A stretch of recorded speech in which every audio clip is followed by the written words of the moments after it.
I'm afraid I'm no longer in the position to be offering work. Although, by the look of some of the people I've seen today, a few weeks at sea would probably do them no harm. It would make them appreciate their warm bed if it wasn't pitching and rolling across the room, up on the high seas. There, I've give you a few clues. Could you maybe guess my profession?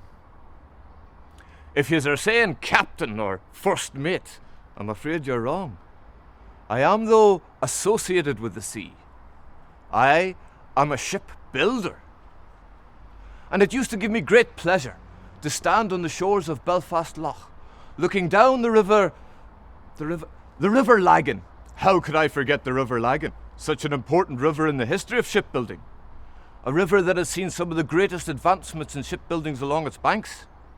Indeed, today, if you look down the River Lagan, you can see two massive cranes belonging to a shipyard.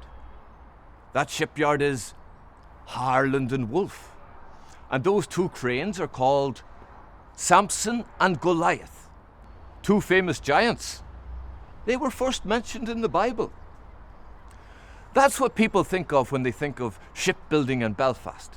They think of Harland and Wolff, famous for crafts such as the RMS Olympic, and one other. I'm sure you've heard tell of her. Probably the most famous craft ever built, the Titanic. That's what most people think of when they think of shipbuilding in Belfast. They think of Harland and Wolff and the two cranes down there on the County Down side of the loch, where Harland and Wolff stand.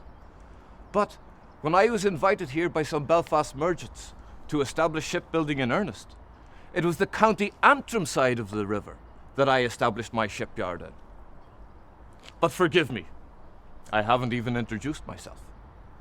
I am William Ritchie, and I hope you can tell by my accent that I'm not originally from here.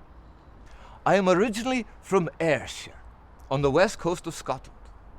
And that there is where I was building ships before I came here at the invitation of some Belfast merchants to build ships.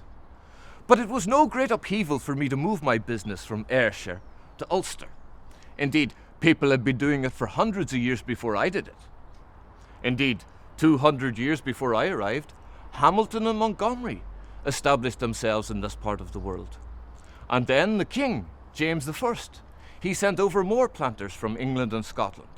And that there is how the Ulster Scots community has become so strong in this part of the world. Indeed, when I was building ships here in Belfast, they were being sailed all over the world.